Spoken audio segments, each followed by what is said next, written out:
What's going on, beautiful people? It is I, your flying locomotive, and faster than a speeding bullet SuperCliff, coming at you live with a brand new video. And for today's majestic and fantastic video, we are getting back at it with Tom Taylor's Nightwing, issue number 100. This is a big one, folks, so you'll definitely want to check out the entire video. Before we dive into the world of Bludhaven and a new direction of DCU, if you are new to the channel, then smash that like and subscribe button. That way you guys never miss out on anything that happens on this majestic channel. So what are you waiting for? Let's raise the bar and go full on Super Saiyan. Hit that subscribe button. Thus, without further ado, let's dive into the realm of Bludhaven with Nightwing issue number 100. Our story starts off outside of Bludhaven's private prison. Now check it, because when it comes to this lovely establishment, the first impression that visitors get is that Bludhaven is a shrine to crime and corruption, for it's widely known that many who are in prison are inside because of silly reasons, like minor misdemeanors, and some are waiting for trial because they didn't have enough money to afford bail. Basically, the people who run the Bludhaven prison essentially ruin lives for profit, and what's even worse is that the prison itself is underfunded and neglected, thereby underwhelmingly undefended. It's like Helm's Deep before the elves came. And because of this, it's very easy for someone like Heartless to perform a prison breakout, to start a revolution, because it's here where Heartless and his goons begin to lay siege to the prison. And once they're inside, the recruitment begins. Heartless is essentially using Bludhaven's corrupt justice system as his unifier. He's using the city's injustice to convince all the prisoners to unleash their hatred against the city, and against everything that Nightwing has built. And not only do we have thousands of criminals running loose, Heartless also managed to break out villains like KG Beast, Zuko, and the one and only Elephant Man. Legit folks, chaos is running loose. And so with Oracle guiding Dick with the updates and the current status quo of the city, we see our hero land like a badass mofo in the streets of Bludhaven. But before he even throws a single punch, Dick starts to get real with the escaped prisoners. Basically, he tells everyone that yes, I know you are all angry. I know that you hate the city and its system. But the fact of the matter is this. The man who you are currently fighting for is a serial killer. He is a bad person, and he takes parents away from their children. Again, I know you're all upset, but please, take off your masks if you don't want to be fighting for a monster like this. Take off your masks and help me fix this city. And from there, that's when we see the good criminals, the ones who are unjustly in prison, take off their masks, and together, help Nightwing fight back Heartless's goons.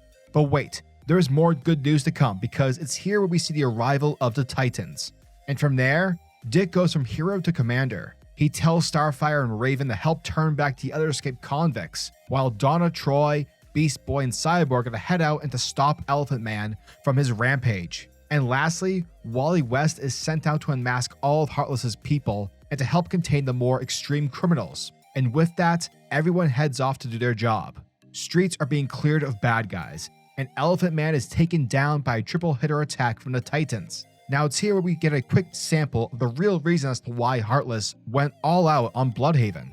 For we see him and Tony Zuko having a chat, and it's here where Heartless admits that he's the real reason everything is happening. You see, Tony, I wanted to talk to you about doing future business. Not to mention I'm also a huge fan because you're the guy who killed the Flying Graysons. But before the discussion can continue, Nightwing shows up to end the battle. But before he lands, KG Beast intercepts him, and thus round 3 of Nightwing vs KG Beast begins. However, as is always the case when you're facing off against a crazy hard-punching supervillain, just when Nightwing is about to get his face clocked in, the Titans show up in the nick of time, and together as a group of heroes and as a group of friends, the heroes are able to save the day and save the city. Now, unfortunately, it appears that Heartless escaped, and one of the masks that Starfire took contained a message. The message being is that Dick Grayson has more to lose, to which, as Oracle puts it, is very uncomforting.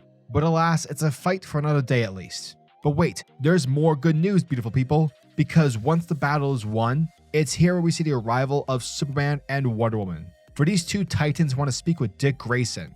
Later on, at what's left of the Hall of Justice due to the events of Dark Crisis, it's here where Superman and Wonder Woman tell Dick that they want him to lead the Justice League. And not only the Justice League, but everything when it comes to superheroes.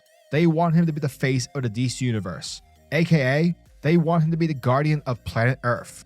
And it's from there where we fast forward to Wayne Manor, where we see Nightwing and Batman together standing over the grave of Alfred Pennyworth. And thus it's here where Bruce gets real, for he takes off his mask and he tells Dick that he's the one who saved him from being not human, because if it wasn't for Dick Grayson, then perhaps Batman would truly be alone, for he might have not seen the best in people if it wasn't for him.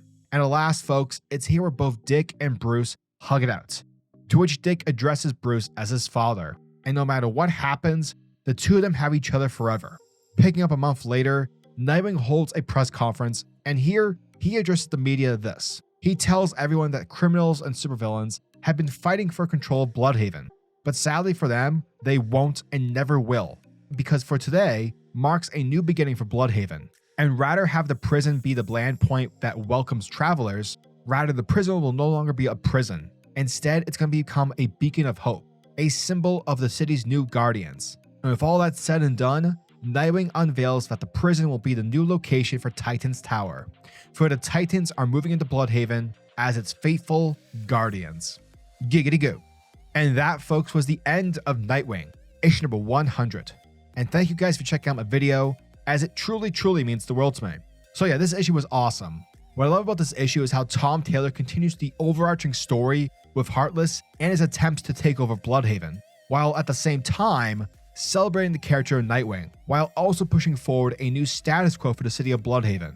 Not only is Bludhaven a place where those seeking help and shelter can get it, it's also where the Titans and Titan's Tower will be relocated, which I think is just a wonderful idea. Bludhaven has never been seen as a shining beacon of hope or redemption. To put it plainly, it's a cesspool. Nothing good comes from it. But with the Titans taking over and Dick taking more of a leadership role within the larger aspect of the DCU, not only do we see Bludhaven as this genuine good place, but a place that's been judged and not looked at too often. I love how Taylor takes the Bludhaven prison, which is basically a cancer for the city, a place that imprisons folks who can't afford bail or just, simple things like minor misdemeanors, and basically just flips it and makes it the new Titan's Tower.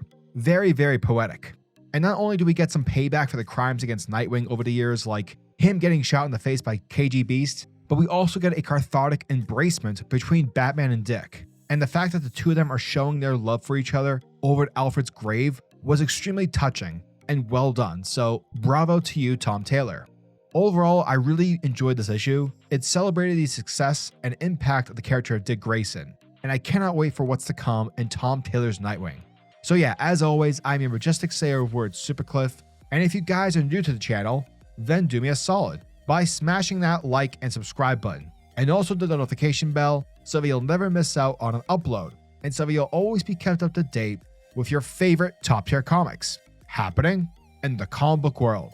Now tell me, what are your thoughts and opinions on this issue? Are you guys excited for issue number 101? Let me know down in the comment section below. And until the next video, peace.